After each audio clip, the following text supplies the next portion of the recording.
Hola, hola Iglesia de Panguipulli, Dios les bendiga, un gran abrazo para ustedes.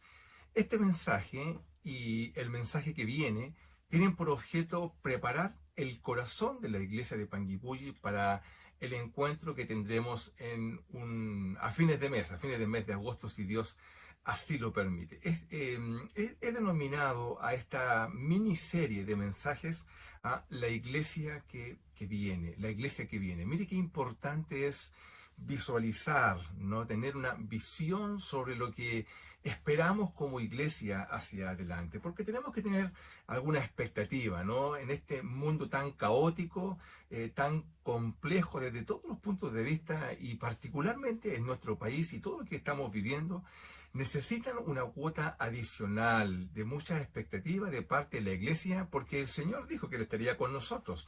Y bueno, y si el Señor está con nosotros, ni siquiera las puertas del Hades podrán prevalecer contra su iglesia.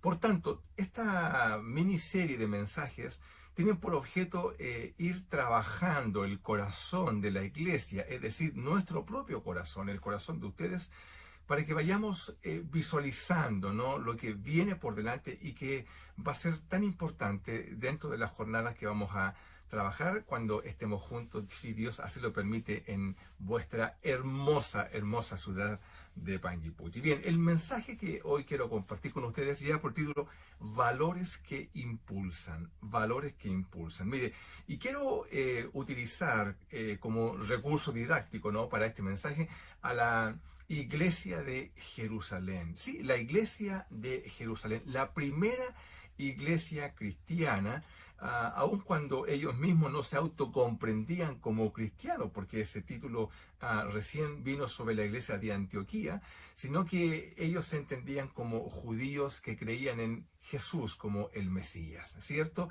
Pero para todos los efectos técnicos es una iglesia cristiana y es una iglesia de mucha inspiración para ti, para nosotros, para el mundo, por todo lo que identificaba a esta iglesia. Bueno, esta iglesia experimentó momentos muy dramáticos, muy difíciles al comienzo de su ministerio. Se constituyeron en el centro mismo al comienzo de la alegría, ¿cierto? Y del apoyo de todo el pueblo que miraba con tanta alegría a esta iglesia del Señor. Sin embargo, con el pasar del tiempo se transformaron en el foco de la discordia, ya porque hubo una tremenda oposición del judaísmo hacia esta iglesia naciente. Hubo persecución de todo tipo, política, ideológica, incluso hasta la muerte. Sin embargo, esta iglesia se mantuvo firme en sus convicciones. Además, ellos entendieron que ellos venían a constituirse en algo así como un grupo, una colectividad que tenía un nuevo entendimiento de la fe. Esta iglesia representaba una transición desde una fe basada en las obras, en el mérito, a una nueva fe basada en la gracia, en la misericordia del Señor. Por tanto, este nuevo entendimiento requería toda una cuota importante, ¿no?, de una característica muy importante en esta iglesia para poder justamente transitar por este periodo de cambio tan complejo que vivió la iglesia del primer siglo, porque ellos tenían una fe, ellos abrazaban una fe, pero la fe que abrazaban se había distorsionado, ¿no? Y el Señor Jesús vino a poner las cosas en su lugar.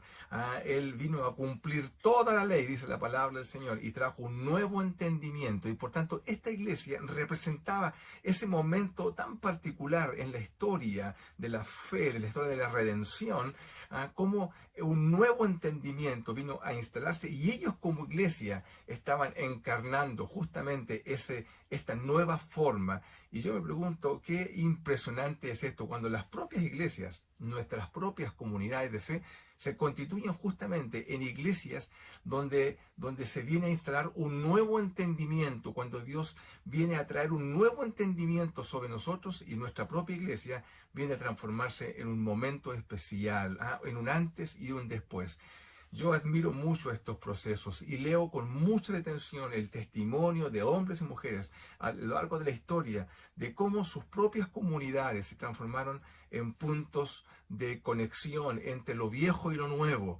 Y por cierto que cuando esto se experimenta, cuando esto se viven momentos de alegría, pero también de tremendas tensiones. Y esta iglesia se mantuvo firme y podríamos entonces evaluar, ¿no? ¿Qué es lo que, qué es lo que provocó o en qué se afirmó esta iglesia para poder mantenerse firme justamente en todo este periodo de cambio? Bueno, esto es lo que queremos conversar en este día, porque esto es lo que conocemos como los valores que constituyen la esencia, lo que identifica, lo que le da una identidad particular a una colectividad, a una comunidad de fe. Cada iglesia, sea consciente o no de ello, tiene valores, algo que valora y que le da una identidad. No es lo mismo ser parte de la iglesia de Panguipulli que ser parte de otra iglesia. ¿Por qué?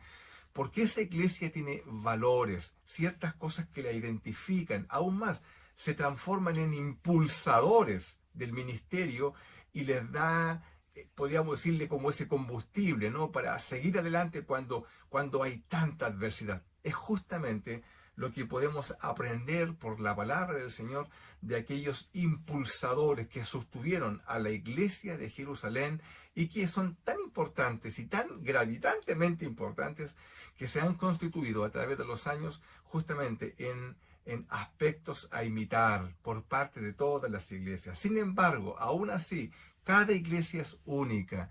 La iglesia de Jerusalén tenía sus propios impulsadores. La iglesia de Antioquía, una iglesia que nació de ella, tenía también los propios. Y así cada iglesia a través de los siglos, hasta llegar a las nuestras comunidades de fe locales, que también tienen sus impulsadores, sus valores, y como señalaba, a veces inconscientemente los mantienen como verdades absolutas, se afirman en ellas y por tanto ellas mismas definen la amplitud, la anchura del ministerio que son capaces de construir. Mira qué interesante lo que vamos a hablar. Bueno, entonces, ¿cuáles son esos valores que constituyeron una identidad particular a esta iglesia de Jerusalén y que se constituyen, como decía, en verdaderos identitarios, impulsadores para el cumplimiento de la misión de Dios? Bueno, están en la palabra del Señor, están en el libro de Hechos, están explícitamente detallados en la palabra del Señor, aun cuando también otros se pueden leer y se pueden inferir de la lectura, porque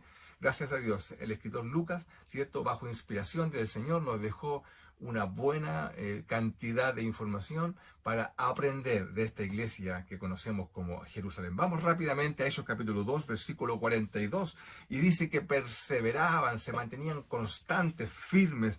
¿En qué cosa? En la doctrina de los apóstoles. Pero además de eso, dice en la comunión unos con otros, en el partimiento del pan, y en las oraciones. El versículo 43 en adelante continúa con una serie de características de la iglesia y quiero, para ir rápidamente, rescatar el primero de todos. ¿Qué es lo que valoraba esta iglesia y que le permitió afirmarse en ese valor tan importante para sortear toda suerte de dificultades, de complejidades que vinieron no solamente del mundo político, sino que incluso de la iglesia misma y de la misma nación como el judaísmo? La Biblia lo dice. Dice que ellos perseveraban en qué cosa? En la doctrina de los apóstoles. Cuando estamos parados en este tiempo histórico, cuando ya hablamos de la doctrina, no hablamos de la Biblia en la manera como tú y yo la conocemos. De hecho, no había Biblia, aún no se escribían ni siquiera los evangelios, y por tanto la Biblia que tenían estos primeros cristianos era el Antiguo Testamento que tú y yo tenemos, exactamente el mismo con 39 libros. Eso vino a constituirse en el fundamento, pero ahora leído de una nueva manera, porque ahora los creyentes cuando leían del Antiguo Testamento se encontraban con Jesús. Antes no lo veían, pero ahora estaba presente ahí. Y además estaba toda la tradición oral en torno a las palabras de Jesús que estos discípulos recordaban y que el Señor mismo dijo que el Espíritu Santo les recordaría las palabras. Y eso estaba ahí. Y ellos, todos ellos, esta iglesia naciente, se afirmaba, perseveraban en la doctrina doctrina, del entendimiento que Jesús vino a traer sobre ellos para transformar completamente la fe, ahora en una fe de gracia. Mira qué importante esto, qué importante es cuando las iglesias afirman su fe en la doctrina, en la palabra del Señor, se encuentran con Jesús, son cristocéntricos. No son iglesias que giran en torno al pastor, no son iglesias que giran en torno a la tradición, no son iglesias que giran en torno a la historia, no son iglesias que giran en torno al templo, son iglesias que giran en torno a Cristo. Y encontramos en la iglesia de Jerusalén que no es un edificio, es una comunidad de personas. No tenían ni siquiera un edificio donde reunirse en la lógica que tenemos nosotros hoy día. Y sin embargo, en esa lógica de entendimiento de esta nueva comunidad, el Señor comenzó a manifestarse y comenzó a darles crecimiento. El paradigma del templo es un paradigma posterior que nos llegó, ¿cierto? Pero la iglesia es una comunidad de personas. Y la Biblia nos dice claramente que esta iglesia valoraba la doctrina, fundaban su palabra en ella. Tenemos muchos en la historia que se relata en el libro de Hechos, encontramos muchos momentos donde los mismos apóstoles tenían que defender la fe. No solamente la palabra, la doctrina fue el fundamento para afirmar la fe de estos nuevos creyentes, sino que también fue el fundamento para defenderla. Ahí en el pórtico de Salomón y luego con Pedro, ¿no? Y luego en el concilio en Jerusalén con Juan, encontramos narrado toda la manera en la cual estos hombres sorprendieron al mundo porque los consideraban hombres del vulgo, eran pescadores, simples hombres, pero cuando los escuchaban, dice que, como la palabra dice, ¿no? Que la palabra de Dios hace sabio al humilde. Asimismo fue como estos simples hombres, adoctrinados en la palabra del Señor, salía sabiduría de sus bocas y comenzaron a explicar el fundamento de la fe. Tú tienes ahí en el capítulo 3 y al final del capítulo 4, tienes estos ejemplos de cómo defender la fe. Y eran una iglesia naciente, pero que tenían un firme fundamento en la palabra del Señor. Iglesia de Panguipulli, qué importante que nosotros como iglesia, que ustedes en su comunidad, siempre afirmen todas sus convicciones en la palabra del Señor. Todo aquello que no tiene fundamento no debe ser parte de aquello que nosotros sostenemos y que afirmamos y que defendemos. La palabra del Señor debe ser el fundamento, y en el caso de la iglesia de Jerusalén vino a ser el soporte en el cual sustentaron, ¿cierto?, todo el crecimiento que vino. Ellos tuvieron que hacerle frente a la presión del judaísmo, a la presión del legalismo.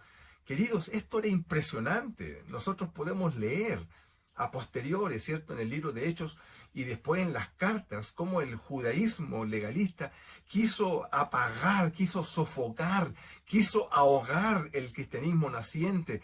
Y hubo momentos donde parecía que lo podía lograr. Era increíble. ¿Y qué es lo que resultaba? ¿Cómo podían salir adelante? Ya no estaba Jesús con ellos, pero estaban los discípulos, y los discípulos afirmaron la fe en la doctrina, en el entendimiento que Jesús trajo sobre ellos, y todo el auxilio del Espíritu Santo vinieron a constituir una iglesia en Jerusalén firme en sus convicciones. Qué importante es esto para nosotros hoy día, ¿no? Y no solamente es eso, porque el versículo 42 del mismo capítulo 2 de Hechos nos dice que perseveraban en la comunión, en el partimiento del pan. Desde el versículo 44 más abajo, dice que todos los que habían creído estaban juntos y tenían todas las cosas en común. Dice que vendían sus propiedades, sus bienes, y los repartían según la necesidad de cada uno, y perseveraban unánimes. Lo que estamos viendo aquí es un nuevo entendimiento de comunidad. Mire qué importante, el compañerismo no se expresaba solamente en juntarse un fin de semana a comer algo, sino que el compañerismo se expresaba en que ellos tenían un entendimiento nuevo de lo que era una comunidad de fe, y comenzaron a vivir en esa lógica. Amadas, amados, esta iglesia, aquí encontramos un segundo elemento que ellos valoraban con tanta fuerza, y era el hecho de que se entendían familia. Hermano, qué importante. Yo cada vez que comparto esto en diferentes lugares, la gente, una de las cosas que anhela con todo su corazón, ¿cierto? Porque vienen de familias destruidas, disfuncionales, donde las cosas no funcionan, donde, en fin, tantas cosas que afectan el núcleo, el corazón, la raíz misma de lo que es la familia. Y muchas personas encuentran en la iglesia una nueva comunidad en la cual acogerse. Me recordé, mientras estoy compartiendo esto, hace muchos años, un día estaba en la iglesia yo, y creo que los compartí esto con ustedes, disculpen si lo repito, pero era una reunión de gente adulta mayor, y en un momento salió una de estas hermanas, salió y yo la tomé, la abracé con ternura, con cariño, y le di un beso, y y de repente yo, cuando uno ya se saluda con alguien, hay un momento en el cual uno comienza a separarse, ¿cierto?, de manera mecánica, y ella se me quedó pegadita ahí, una mujer de unos ya 85 años, se me quedó pegadita, y se quedó ahí como un bebé cuando está en el regazo de su padre, y de repente ella va y me dijo, pastor, usted es la única persona que me da un beso. Oh, hermano, me quebrantó el corazón cuando me dijo eso. No hay nadie, pastor, nadie. Yo no recibo un beso de ninguna persona. Y yo me provocó algo en mi corazón. Dije yo, qué importantes son los gestos, la expresión de cariño, el abrazo, la contención, el cuidado, el soporte, el consuelo que recibimos de una familia, de una nueva familia en la cual Dios no hace acepción de personas. Ya no hay esclavo ni libre, judío ni griego, hombre ni mujer, somos todos iguales delante del Señor. Me bendicen tanto las iglesias heterogéneas donde hay todo tipo de personas, de diferentes naciones, de diferentes realidades sociales, de diferentes realidades académicas. No importa que tengas mucho dinero o poco dinero, simplemente eres una hija o un hijo del Señor y formamos una nueva comunidad. Lo que encontramos en la iglesia de Jerusalén es una comunidad de creyentes que tenían un entendimiento, un nuevo entendimiento de familia y vivieron como tal. ¿Y eso qué significó? Sortear las dificultades, hacerle frente a las dificultades que las tuvieron por miles.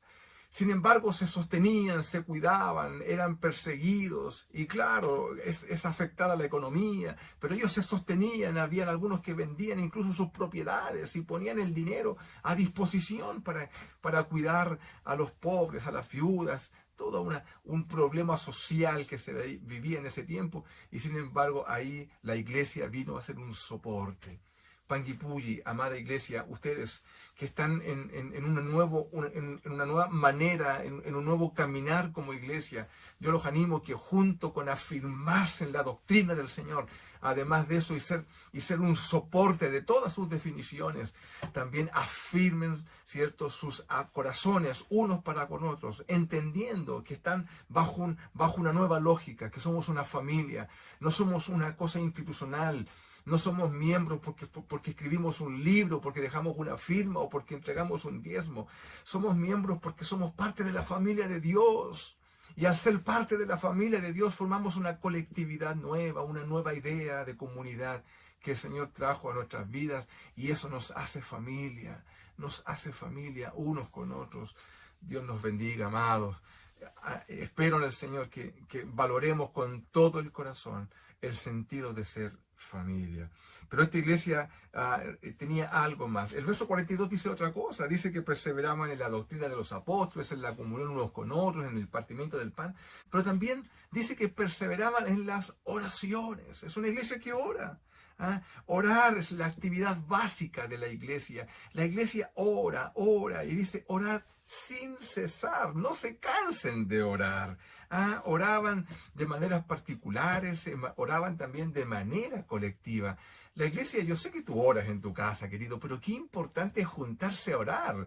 Y orar todos juntos, levantar la voz. Mira, hay un momento en el libro de Hechos, en la iglesia de Jerusalén, cuando ellos vivieron una situación muy difícil y se reúnen todos, y podríamos esperar que se reúnen para lamentarse por toda la persecución ideológica que están viviendo. Y estoy en el capítulo 4, y dice así, ¿no? Dice, en el versículo 23, dice, y puestos en libertad, en el verso 23, vinieron a los suyos, es decir, vinieron a la iglesia y contaron lo que los principales sacerdotes y los ancianos les habían dicho. Pusieron a toda la familia de la fe la pusieron al día respecto de los acontecimientos que habían vivido. Y ellos habiendo oído, mira lo que dice el verso 24, esto es precioso, querida, dice, alzaron unánimes la voz a Dios y dijeron, soberano Dios, tú eres el Dios que hiciste el cielo, la tierra, y comienzan a orar, hermano, en una sola voz. La iglesia alzó la voz y comenzaron a alabar al Señor en un tiempo de persecución. Y alababan, simplemente alaba. Me acordé de una canción que dice, alaba, alaba en tiempos de dolor, de enfermedad, alaba. Y la iglesia alababa, levantaban la voz, hacían oración al Señor. Qué importante es la oración colectiva, que tomemos tiempo en la oración. Y no una oración donde siempre estamos pidiendo cosas, lo cual, por cierto, es bueno, pero también orar para alabar al Señor. Y a veces dice el Señor, no tengo palabra, uno quiere buscar palabras, ¿no? Yo cuando era chico trataba de escuchar a los que oraban y trataba de imitar sus palabras. Después aprendí que esto es como cuando un bebé le dice a su padre que lo ama, y no se lo dice con esas palabras, pero hace gestos, cosas, y digo, a veces está balbuceando, y el padre dice, wow, se llena de amor por su hijo. Es exactamente lo mismo que el Señor hace cuando escucha tus palabras, simples, a veces muy simples, pero tan significativas de lo que está en tu corazón. No tienes que inventar o buscar grandes palabras, simplemente abre tu corazón. Y como iglesia toda, unánimes orando al Señor. Amén. Y te acuerdas de esa oportunidad cuando el apóstol Pedro estaba preso, y la Biblia dice que cuando es liberado de manera extraordinaria y milagrosa, y entonces él vuelve a la iglesia, ¿no? Vuelve a los suyos, vuelve a un hogar, y cuando llega a esa casa, ¿a qué se encontró? ¿Qué se encontró? A la familia de la fe orando. ¿No te parece extraordinario ser parte de una iglesia donde la gente ora por ti? ¿No te parece extraordinario ser parte de una comunidad donde sabes, tienes la convicción de que hay gente que ora por ti? Porque te ama, porque te extraña, porque se acuerda de ti, querida, querido. Iglesia de Panguipulli, si algo debemos valorar, valoremos no solamente estar en la doctrina, sustentados en la palabra del Señor como fundamento, no solamente en ser parte de una nueva comunidad de fe, sino que también valoremos la oración como instrumento, ¿cierto?, de permanente conexión con la voluntad de Dios. ¿De dónde vamos a sacar la voluntad de Dios si no es en la oración? La Biblia dice que las cosas ocultas son ¿cierto? Esto es una cosa entre espíritus, entre el espíritu nuestro que se quebranta delante de Dios y nuestro Señor, y esa conexión está ahí a ese nivel. No tiene que ver con la intelectualidad, tiene que ver, ¿cierto?, con el espíritu. Y ahí oramos y nuestro corazón se empieza a llenar de la voluntad del Señor. Y si oramos colectivamente, toda la iglesia va a estar en la unidad, en un mismo sentir. Mira el capítulo 4, verso 32, dice que toda la multitud eran de un solo corazón y de una sola alma. Qué hermoso, ¿no? Valorar la unidad como algo que Dios nos ha entregado. ¿Por qué vamos a estar con diferencias? ¿Por qué vamos a tener disensiones entre nosotros si tenemos un mismo espíritu y la iglesia está orando en unidad, bajo un mismo sentir? Cuando oramos así, todas las definiciones particulares, los deseos individuales de las personas empiezan a desaparecer y comienza a manifestarse el deseo colectivo, ¿cierto?, expresado en la voluntad de Dios en todos y en cada uno de nosotros. Amén. Mira qué importante, pero veamos una más. ¿Ya? Hay tantas otras, querida, querido, pero yo he querido concentrarme solamente en 4, porque esta iglesia valoraba, ¿qué cosa? La dependencia a la acción del Espíritu Santo. Y aquí no podemos ver un texto en particular porque son tantos. La iglesia de Jerusalén nos deja tremendos textos para mostrarnos la acción del Espíritu de Dios obrando sobre la iglesia y a través de ello justamente para la comunidad. Por ejemplo, ¿te acuerdas de ese momento cuando el apóstol Pedro y Juan, en el momento de la oración, van al templo llamado La Hermosa, y la Biblia dice que un cojo, ¿cierto?, se quedó ahí esperando a una ofrenda de parte de ellos, una limosna, y se quedó mirando, y Pedro también lo observó, y se produjo un momento ahí donde ambos se miraban como diciendo, ya pues, entrégame una limosna, dame algo. Y Pedro lo mira y le dice, no tengo oro ni plata, pero lo que tengo yo lo doy. En el nombre de Jesús de Nazaret, levántate, ¿cierto? Anda, etc. Y digo, esta iglesia creía en la obra del Espíritu Santo. Ya no estaba Jesús con ellos, pero Jesús dijo, yo les enviaré un consolador, Él estará con ustedes todos los días, Él les va a enseñar las cosas, mayores obras harán ustedes. Hermanos, no nos sorprendamos. Y el apóstol Pedro, ¿cierto? Siguiendo los consejos de su Señor, bajo este entendimiento que formaban una nueva comunidad de fe empoderada en el poder del Espíritu Santo, simplemente suelta la palabra de bendición y la Biblia dice que este hombre camina y es sanado, y esto trajo una tremenda alegría en la iglesia, y por cierto, porque veían que Dios estaba con ellos y lo estaba respaldando. Encontramos también ese momento cuando ante las amenazas, ¿cierto?, de la clase religiosa, ya lo leímos, ya la iglesia se juntó y comenzó a alabar, pero la Biblia dice que algo pasó, después que oraron, y este grupo que podríamos esperar que era un grupo timorato, ¿cierto?, temeroso, porque estaban siendo perseguidos y habían sido amenazados de que si hablaban, abrían nuevamente la boca, iban a ser torturados, etcétera. La Biblia dice que ellos oraron al Señor y se produjo un momento tan hermoso. Estoy en el capítulo 4, en los últimos textos, y dice que cuando hubieron orado, en el versículo 31 del capítulo 4, dice que el lugar en el que estaban congregados tembló, hermano, tembló, y dice que todos fueron llenos del Espíritu Santo. Mire qué importante, solamente 2 capítulos antes ya habían sido todos llenos del Espíritu Santo. Sin embargo, 2 capítulos después el Señor los vuelve a llenar. ¿Por qué? Porque esto es permanente, esto es continuo. Tú y yo necesitamos la llenura del Espíritu Santo permanentemente sobre la iglesia, porque sin Él es imposible. Esto no es con espada, hermano. Esto es con el Espíritu de Dios, amén, con el Espíritu del Señor.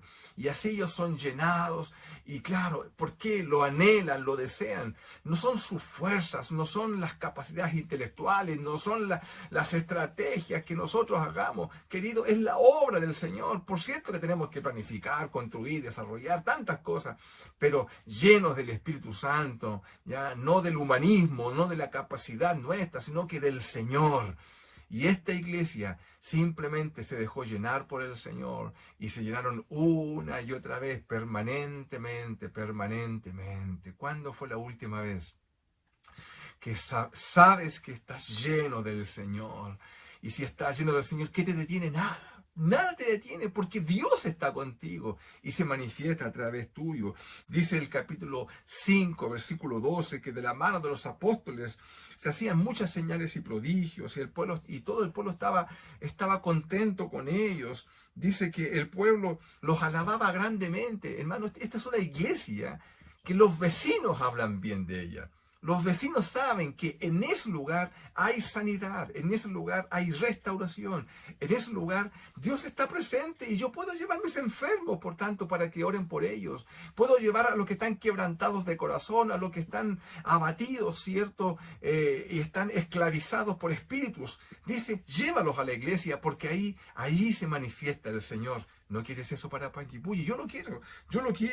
Dice, tanto que sacaban los enfermos para que los discípulos oraran por ellos. En fin, los atormentados de espíritu. Qué lindo sería que esto se expresase en libertad, justamente en nuestras comunidades de fe. Mira lo que valoraban. Valoraban, ¿cierto?, la palabra de Dios, valoraban el ser una comunidad nueva, una nueva familia, valoraban la oración, y también, por cierto, valoraban la dependencia al Espíritu Santo. Iglesia amada, queridos, amados, aprendamos de esta iglesia, aprendamos lo que ellos vivían y ellos experimentaban, pero que se constituía en el centro, ¿cierto?, de la identidad de esta iglesia. Y yo no puedo sino ahora hacerme una pregunta, y la pregunta que me hago es, bueno, ¿y nosotros? ¿Qué pasa con mi iglesia local? ¿Qué valora? ¿De qué echa mano para sustentar todo lo que hace? ¿En qué se afirma? Bueno, esa es la pregunta que vamos a conversar y que vamos a trabajar.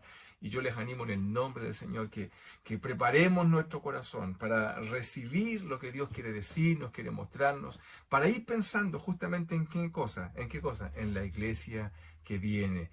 Una iglesia que hoy día está en un punto justo especial, tal cual como lo estuvo la iglesia de Jerusalén, y como somos convocados también nosotros, ahora que nos abrimos a un nuevo entendimiento de las cosas del Señor. Oramos, Padre, en el nombre de Jesús te bendecimos, te damos gracias.